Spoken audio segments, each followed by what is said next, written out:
What's going on, everybody? We are back live once again. It's another brand new episode of Liam Picks Fights, but today, coming at you rapid fire on a Saturday. It's fight day. Not the most inspiring UFC fight card, but we've got a very fun main event in the light heavyweight division. Historically, one of my favorite divisions to break down. We got Jamal Sweet Dreams Hill taking on Thiago Maheta Santos. Very intense face-off. I'm excited about this fight, and I'm also excited to talk with all you guys about my thoughts on the card overall. So not going to dilly-dally, just going to let you guys know off the top. This show, all my content is brought to you by PrizePicks, simplest game in DFS. If you guys want to give it a try, information is always in the description box below. Use my promo code Liam. They'll deposit match you 100% up to $100. And they have a lot of options within UFC, PFL, as well as other major sports. So if you guys want to check it out, I really appreciate it if you use my promo code. Easy way to show support. Now, with that being said, guys, let's break it down. Let's get started, and we'll do the same thing we always do. We'll start at the bottom of the card, and we'll work our way up. So the first fight of the night, very intriguing matchup. I've heard, sharp and respectable opinions on both sides of this matchup this week. I think that, the idea is if you're getting plus money is a good sign on this kind of fight. There's question marks on both these ladies, right? Stephanie Egger, truthfully, she does not have very good striking. She doesn't have all that many professional fights. So Mayra Buena Silva, she's going to have the better level of experience, higher quality of competition. She's submitted black belts. So there's some credibility to her from a grappling perspective. I'm quite sure she's going to be the better pure striker in the matchup. But I do think that Egger, she has some upside in this matchup as well. Mayra tends to crash her way into the clinch often in her fights. That's exactly where Stephanie Egger wants to be. She's not really proficient with single legs, double legs. She's not a wrestler in that sense, but she's hit arm spin throws on Gabby Garcia. She's, been able to dig underhooks and throw girls multiple times in the same UFC fight. So I think that Mayra Buena Silva, the time she's been taken down often, it's been in the clinch. It's been with throws. I think she'll offer resistance, but I think that if Egger's able to get on top, it's going to open up some opportunities for her to land ground and pound, which she's pretty good at. And also, I think it's not outside the realm of possibility that she is the first woman to submit Mayra Buena Silva. I do think she's a very talented grappler. I think both these women are talented, but just because you can submit somebody like Mayra Buena Silva has been doing doesn't mean you can't get submitted. And I do think that Egger on top could be a real problem. So shout out to the Arcana Dome. I think Moise was saying something similar in the chat about Egger having very good hips, and it's a true story, man.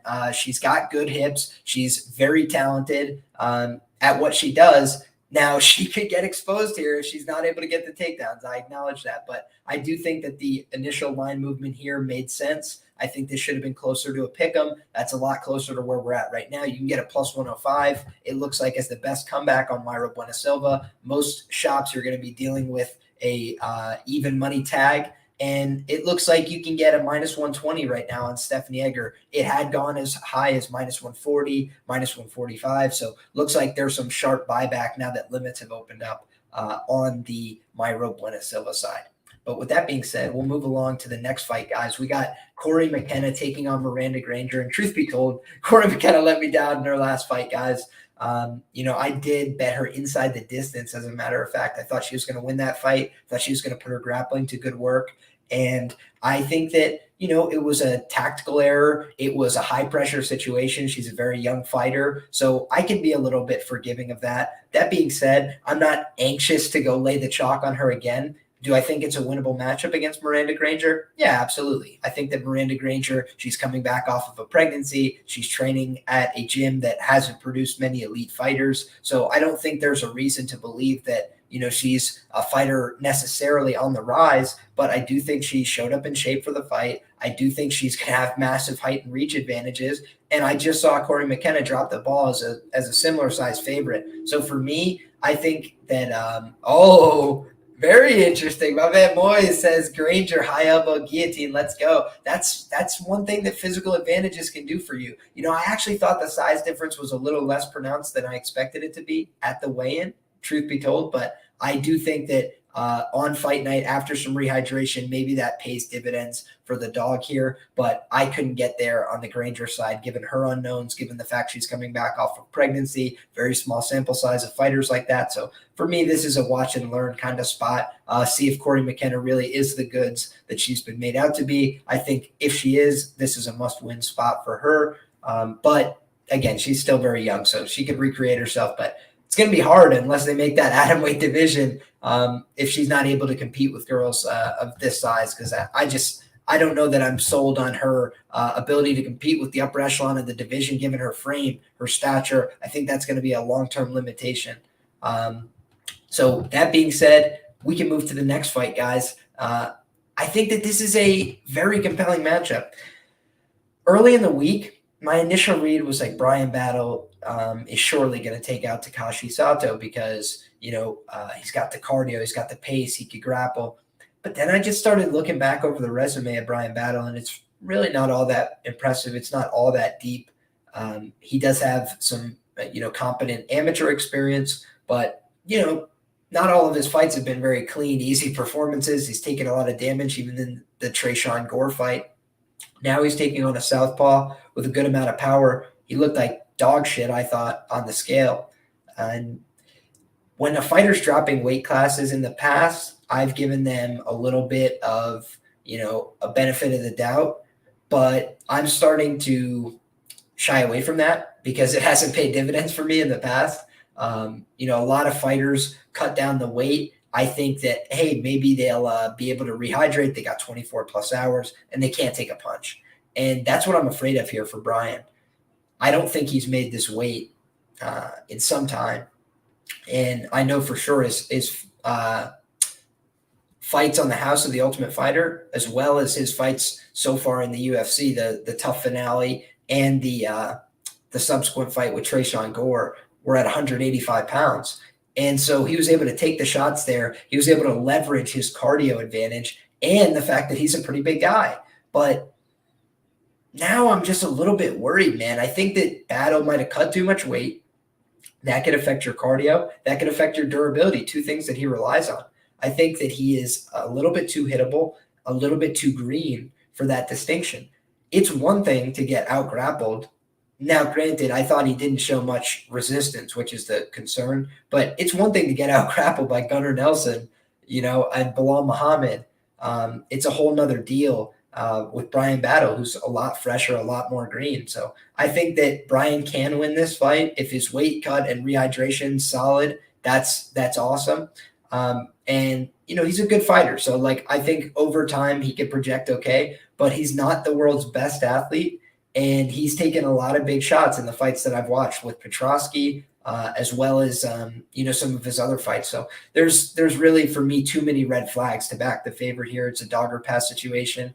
I have not played on the Thiago Santos side yet, but I have definitely considered it. And I'm going to see what happens with this line. It seems like he's been thrown in a lot of parlays here over time. I'm looking right now. Thiago Santo starting to be bet down a little bit, plus 260, still available on some of the sharp markets. So yeah, I think that this is a competitive fight, and for me, I'm not going to be backing Bryan Battle here, given all those considerations. So dog or pass for me. Next fight, Terrance McKinney and Eric Gonzalez. From a money line perspective, this has also got to be a dog or pass situation for me. Now, in my full card preview and prediction article for Roto Grinders, I did say that I think Terrance McKinney round one knockout is the most likely outcome here. It's very hard to project another outcome is more likely. Terence throws a ton of heat. He comes out with big power. He has way more athleticism, in my opinion, than Eric Gonzalez. That being said, when I was watching the tape on this, I expected it to be cleaner, better work from Terrance McKinney to justify this kind of favorite. And I thought that it's not really a fight for me that justifies that kind of distinction. Eric got knocked out by Jim Miller. That was a competitive fight. And man, MMA Jesus. Yeah, I did. I did bet on some low-level women's fights. Shout out, brother. But I mean, I was trying to find an edge there. Was betting an underdog in one case, a very short favorite in the other, and whiffed on those ones. But you could find plenty of examples of me crushing it on low-level women's MMA as well. So cheers to you, brother. I don't go hate on your streams, though I could. Now, that being said, I think that Eric Gonzalez in this spot, the one thing that really stood out to me is he dips his head a lot in the pocket. I think he could get knocked out by a errant knee. Terrance McKinney does a lot of raised knees stepping into the pocket. And I think as far as I'm concerned, that's a dangerous situation for Eric. He's also coming off a knockout loss. That's tough, in terms of trying to rebound here, your confidence. Maybe he's not as willing to throw. Maybe he's not as willing to step in the pocket. Maybe he's not as willing to take damage, so he covers up if he starts getting hit. But I can't really see that, man. Based on his fighting style, I think that he's going to come forward. I think he's going to throw a large amount of, resistance towards Terrance McKinney unless he gets knocked out. So I think Terrence has to manage his cardio a little bit here or get him out of there early, because I've seen Eric starts to work people to the body a little bit. He has a little bit of power in his own right. I think people forget he wobbled Jim Miller badly in round 1. But the ultimate problem for Eric here is that he gets taken down pretty easily. He's at an athleticism disadvantage with most guys that he fights. So I think that that's what I'm going to see is some resistance here. I don't think it's going to be necessarily the first strike that puts him out. I think they might go to war in the pocket and swing, but I think Terrance McKinney's athleticism, his speed, his power will make the difference. But I can't back him as a minus 1,000 favorite in the UFC, given I've seen his cardio fall. I've seen his durability come into question. To be honest, in the Drew Dober fight, I thought he was taking rescue breaths at the 90-second mark. So for me, I'm passing on this fight. But I do think the under is probably a good look. That being said, we can move along to the next fight here. Another fight where not necessarily interested in laying the favorite, though I do think he wins. Michal Oleksiejczuk here. This is probably a dog or pass situation. How often does a guy move down to a new weight class and they are the smaller guy? That's what we're seeing here. Sam Alvey, though, how could you back him? How could you be confident about him? He hardly made the weight class. He hasn't gotten a win in quite some time. But if you watch the actual footage, he does give you hope spots in a lot of these fights. He had Ryan Spann wobbly. He did fight competitively with Daeun Jung. I've made too many Sam Alvey donations over the years. I can't. I absolutely can't. Shout out my man Fresh. Says, like the MF video. Appreciate you, truly. And I think that, man, Sam, he's a tough guy, but his durability is starting to go. He's a tricky guy to fight because he fights with the lead hand. That's, I think, one thing people got to remember is that his lead hand is his power hand. So he could theoretically catch Michal coming in, but Michal is probably just a better boxer, more durable, more tough. He's the younger guy. He's the fresher guy. He's got a future with the organization. Sam is done here. So, yeah, it would be awesome. I agree with Papa Chuck. It would be awesome if you got the fluke KO to sail off into the sunset, but it's hard to project that, reasonably, rationally. So, rooting for Sam Alvey, but I think this is probably his last UFC fight, and he might go out on a pretty tough run there to Michal Oleksiejczuk. I think that Michal probably just going to be fresher for longer if they're in a firefight, and I think he could land some big shots. Sam can't really take the same damage anymore. He could give it, he just can't take it. Kind of like Derek Lewis. So I think that's the problem with backing Sam Alvey. But I hope he's smiling on Saturday night. That'd be fun, man. Next up, Ariana Lipski is going to be kicking off the main card against Priscilla Zombie Girl Cachoeira. Appreciate the kind words in the chat, by the way. Just want to shout you guys out. One of the smartest minds. Hey, truly appreciate that. People don't want you to have a bad run. I was up over 100 units on the year. So, lose a couple bets, have a couple tough weeks. Haters come out. It's all good. I roll with it, boys. Appreciate you guys, though, truly, and hope you bounce back today. Hey, likewise, if you guys had a tough week last week, I did too, so I empathize with you. If you had a great week last week, I celebrate you. Cheers to you, because it's the good guys versus the bookies as far as I'm concerned. Now, that being said, this is a tricky fight for me, because I think that in terms of who's a grittier, scrappier fighter, it would be hard to argue Priscilla Cachoeira is not that girl. She comes out, she swings heavies, she gets hurt, she fires back, she doesn't care. So she's a zombie girl. That's a very appropriate, fitting nickname. But I do think that she's very bad at some fundamental elements of MMA. Like, she can get taken down easily. I don't think she's a very competent bottom player in terms of her grappling. Potentially, we see some improvements in that facet of her game. But I also think that, Lipski is probably the more technical striker. But this is why I talk about sometimes being technical doesn't always matter. If somebody just runs through it and throws more and they're more aggressive, they could win the fight. For me, I think that Lipski is probably going to have enough to get this done. I saw a lot more composure in the Bohm fight. I know everybody hates Mandy Bohm. I know everybody thinks she stinks. I thought that the training in Vegas was going to, pay dividends for her, and it didn't end up working out. But, I think that Mandy Bohm in that fight was trying to be like Floyd Mayweather and move and duck and slip, and Lipski was reading it and firing big shots and finding her easily on the counter. I don't think it's going to be nearly as easy in this fight. So I think she's going to have to show a little bit more form. But I think if she's smart, she can mix in some takedowns, get on top, and change the complexion of the fight. So for me, that's probably why she's favored here. She does have an advantage on the ground. However, it's a lower level women's MMA fight. All my haters want to acknowledge I've been burned on that a little bit recently. So, hey, cheers. It's like I'm probably just going to lay off this one, let the rest of the market decide. And I think that it should be a fun, competitive fight to kick us off on the main card, but it's not one I have tremendous conviction on. I would lean towards Ariana Lipski, though. I think the favorite is probably going to come through here. But shout out to all my homies that are taking the shot on the dog. I wish you guys the best. And I think that it's, very plausible. I think she's one of the more live dogs on the card. Lipski certainly hasn't justified her favorite distinction very often in her UFC tenure.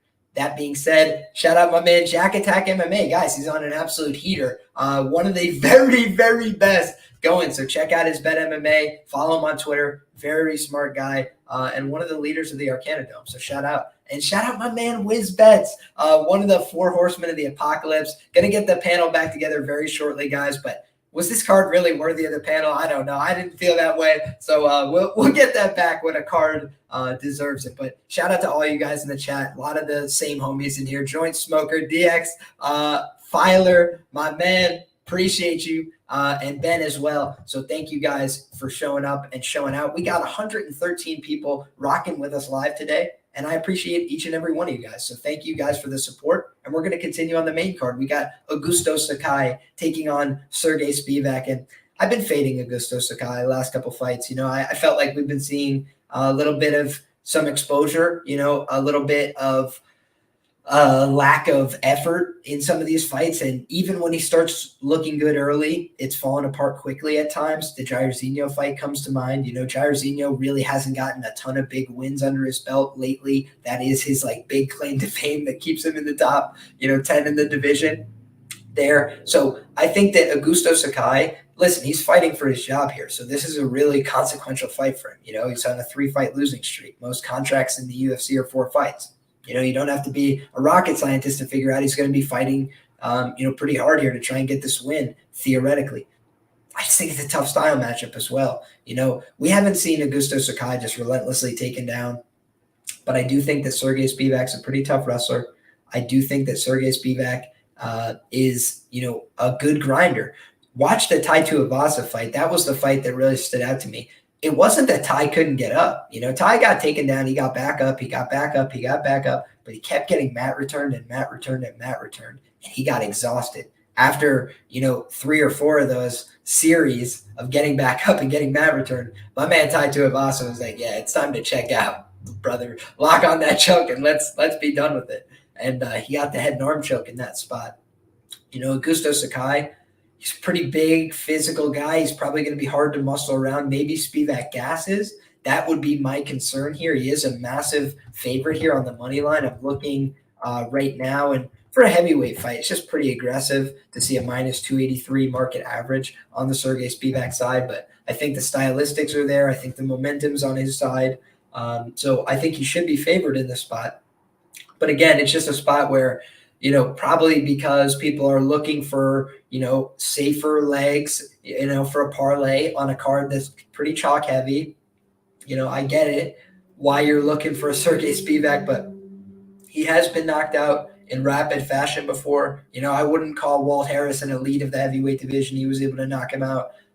He did lose to Marcin Tybura, a common opponent, and Augusto Sakai knocked out Marcin Tybura. So there's some, pauses, some red flags, but I do think the momentum is on one side here, and it's the polar bear, Sergey Spivak. So I think Sergey Spivak could get the job done here, but not going to be laying the chalk. I don't advise that you do either at minus 300 on the heavyweight bout. That being said, guys, we can move along to a 125-pound bout between Julianna Miller and Brogan Walker. Now, this is an interesting fight to me. I can't get as good a read on Julianna Miller. I don't think she has very good striking. I don't think she has UFC level striking at all. What I do think is that she has tenacity. She has grit. She's aggressive. She comes forward. She does throw. She will look for takedowns. She will look for submission opportunities. She will try to pop out on your back. And that's what gives me concern here. I kind of thought about taking a dog shot on Brogan Walker. I am looking right now. Best available seems to be a plus 117 tag. You can find a plus 115. Most of the markets are showing a even money plus 100. So for me, that's not really enough meat on the bone to get involved. Here's what I'm kind of thinking. I'm thinking that Brogan Walker, if she's able to keep this fight upright, is going to look pretty good early. I do have some concerns about how she's going to fare over the course of the fight. In her not contender series, geez Louise, in her Ultimate Fighter showing, she kind of slowed down a little bit. She gave her back late in that round. She had knocked the girl down in the early going, so she was able to get by and still get the round in her favor, despite the fact that she spent about 2 minutes being controlled on the back there. That's a big red flag for me against somebody like Julianna Miller, who does seem like a competent submission threat from several positions. But I'm not blown away by her wrestling. I think that will work at a certain level, and it will cease to work at the higher levels. So I think it has to be pretty, intelligent game planning here from the Miller side. I think she's going to want to get into the grappling over and over. She's going to want to replicate those sequences to try and give herself the best chance to find a sub. I do think that, I saw more frustration and fatigue on the Brogan Walker side when she was forced to grapple. She does have credentials on paper.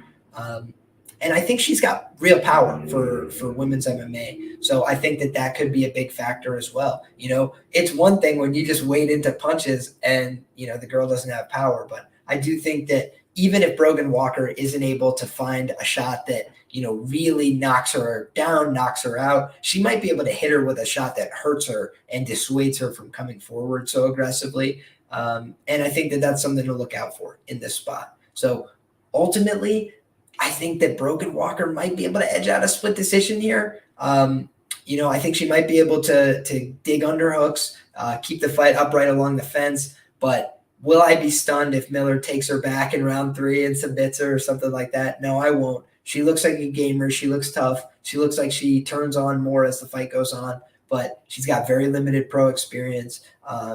She's got multiple fights against the same girl who's only okay, in my view. So I think there's some, real question marks about where Julianna Miller is, whereas I think there's a lot more known information on the Brogan Walker side, and you're getting her at plus money. But that also leads me to question, why are they giving you plus money on the more proven commodity? Maybe it's because, they've got a better beat on how those rounds go in the gym and things like this. So I think all that is important to consider. But for me, pass fight in the end, from a betting perspective, I think I'm going to side ever so slightly with Brogan Walker, but not enough meat on the bone for me to take the stab. That being said, guys, we can move along to the next fight. Whew, I don't think this is a very good fight at all. I think that both these guys are not high-level prospects for the heavyweight division. And I'll explain why. On the one hand, Zach Pauga, he strikes me as very small for the division. Now, granted, he looked like he was, close enough to the same size at the weigh-in, but He's a guy who was fighting Marcus Maluko Perez at 205, all of his professional bouts at 205 pounds prior to the Ultimate Fighter. So I think that he's likely to go back down to 205 after this fight. Don't think the same is true on the Usman side here. I think that Usman is no prize, right? And he's certainly no Kamaru. But I also think people are a little bit grading him against Kamaru in the sense that they're like, wow, this guy, he can't wrestle like Kamaru, so he must be so bad at it. It's like, I don't know. I mean, Kamaru's pretty good at wrestling, maybe he's just okay at it. I thought that when you go back and watch his fights, one of the things that did stand out to me is he seemed to fight some real challenges. Dontel Mays was like his third or fourth fight. And I know Dontel Mays is no prize, right? We saw that last week. And by the way, I tried to encourage people not to lay the chalk on Dontel Mays, but I didn't get to the handy play. But I did say that I think that fight showed me. He got dropped there, got back up, kept throwing. Like, he does have heart. He does have some toughness. He's a pretty big guy. And I've seen a few fights where he hit somebody and like really hurt them and shut their lights off, face planted them, things like that. So I don't think he's got great, hands. I don't think he's like the world's best striker or anything, but he does have a pretty solid jab. He does have a decent overhand, and I'm not blown back by Jack Attack says, Mace has the best self takedowns I've ever seen. That was absurd. That was completely absurd. He tried to be Zabit, and he looked like a complete asshat as a result. Dontel Mays trying to get too slick with it. But Dontel, at that time, he was getting pushed by him in that third round despite the fact that he dropped him. So the concern for me on the Usman side, he has been hurt, put down pretty bad in that fight with Sales, but again, he got hurt badly, and what did he do? He got back up and kept swinging, and then he got knocked out. So he's a tough guy. I think he's going to bring the fight to Pauga. I don't think he's going to concede this, but I'm not inspired to play him, to be honest. He does have some real holes in his game. I didn't think his fights on The Ultimate Fighter blew me away either, didn't blow my hair back.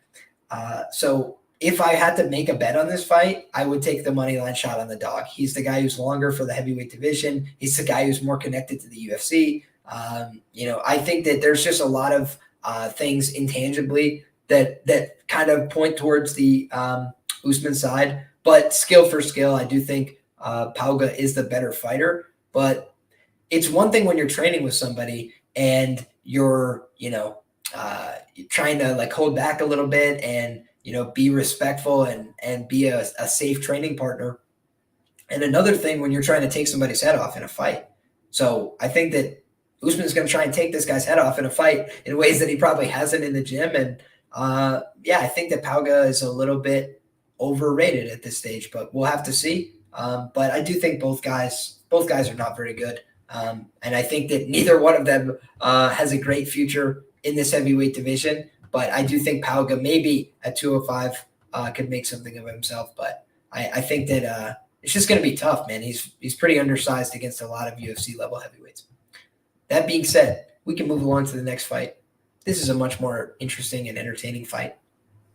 I think that Vicente Luque, Geoff Neal, arguably the two most proven fighters on this card. Thiago Santos is obviously, credentials-wise, right up there, but he's not really, fighting the same as he used to at middleweight, let's say.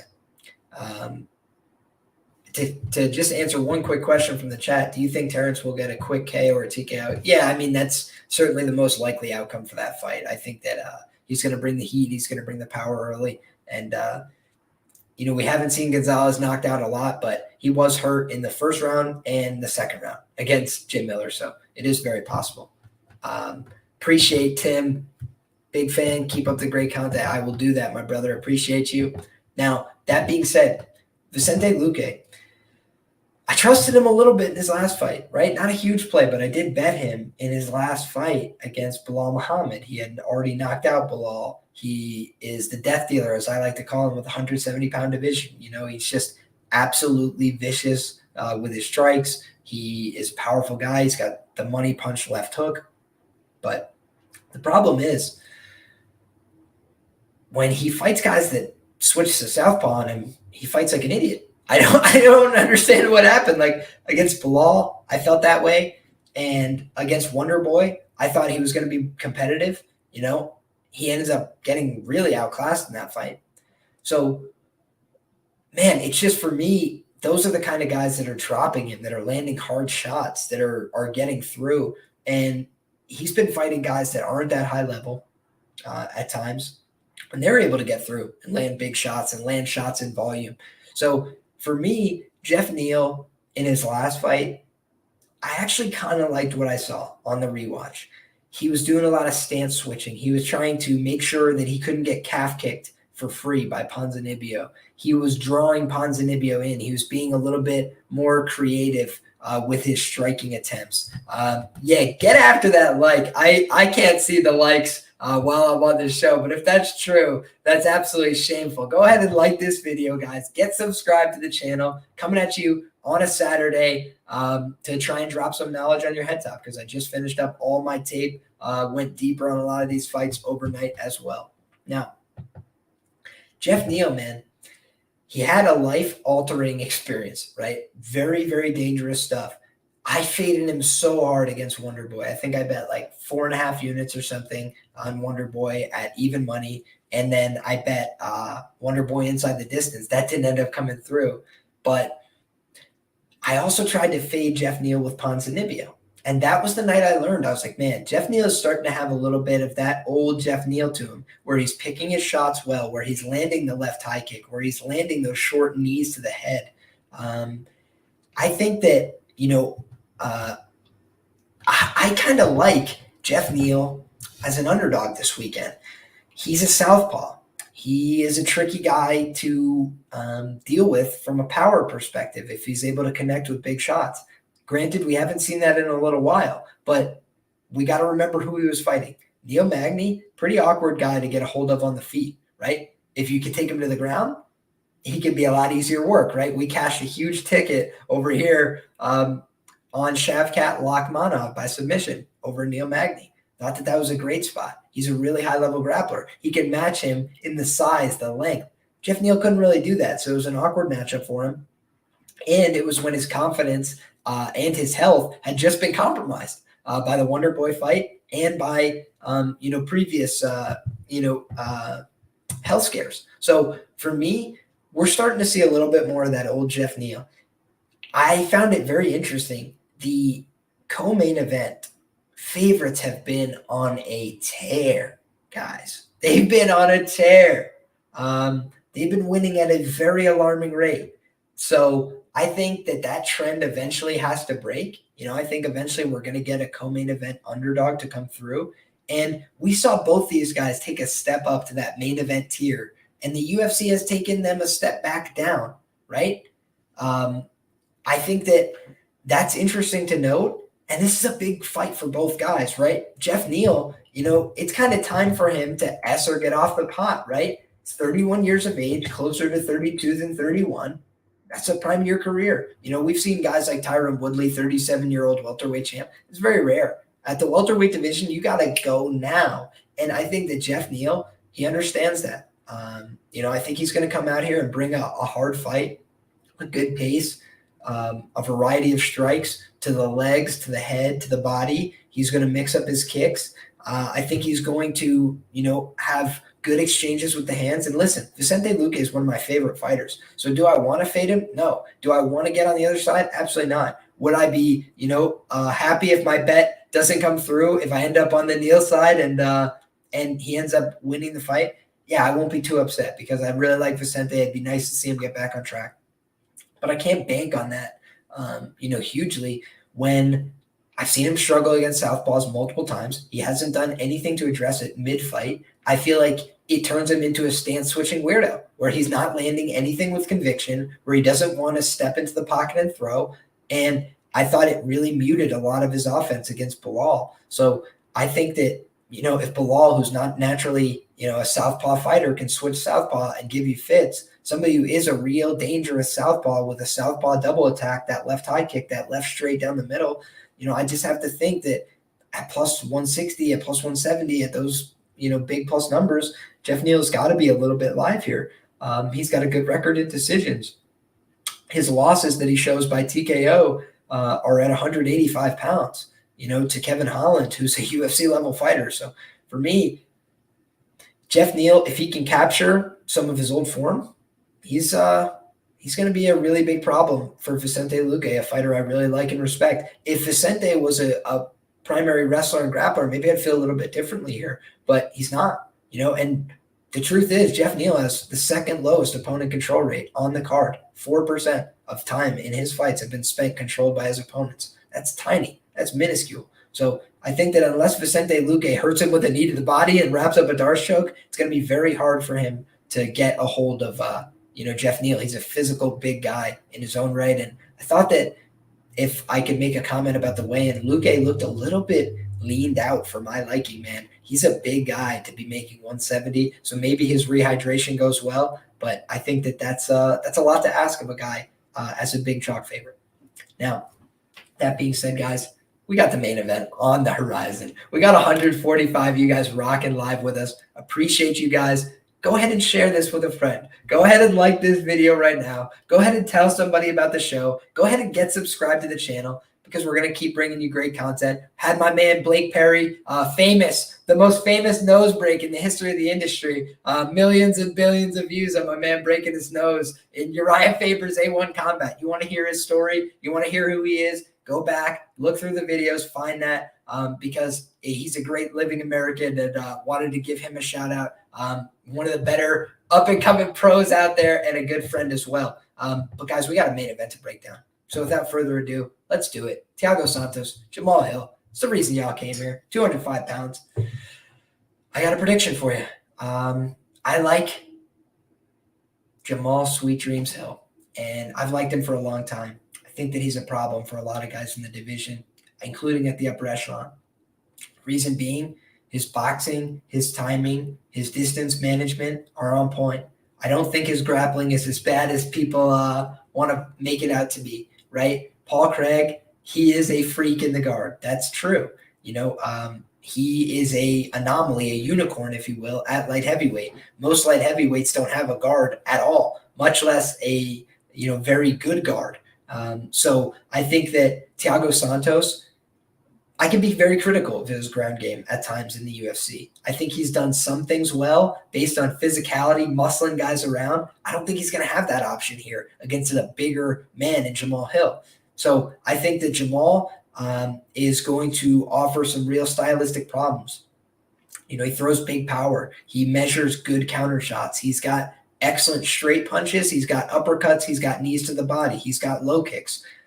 I think there's a lot that's going to be coming at Thiago Santos here, a lot for him to deal with. And he plays with pressure very well. He walks you back towards the fence. He circles you around the octagon. He switches stances as you're evading. So now you're faced with him in a new stance. I think that a lot of that presents problems. What else? What about Thiago Santos, Liam? Thiago's a great fighter, right? Another guy I really like, another guy who's a ton of fun.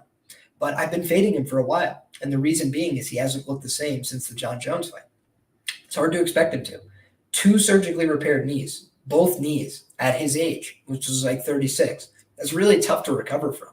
And it's not like they gave him, like a boxing path where it's like, let's build you back up through the division. No, it's murderer's row. It's like top 10 guy, top 10 guy, top 10 guy, top 10 guy. I don't like that for his matchmaking, right? Then you see what's his upside. He goes out there, he hurts Ankalaev, right? That's the big selling point. I didn't see the same finishing instincts from Thiago Santos there. Has him hurt, doesn't follow up on it. Problem for me. In addition, then I see Thiago Santos go out there, and Johnny Walker, he's one of the more chinny guys at 205. I'm not trying to be, sticks and stones. I'm just trying to be honest. It's like he is a little bit chinny, right? He's a little bit suspect in his durability. He went out there and had a 25-minute, cardio kickboxing match with him that honestly could have went either way. By the way, that fight was minus 650, not to go the distance, which was absolutely disgusting. I had about 2, stacks of parlays I had to throw out that night, all anchored to the fight doesn't go the distance.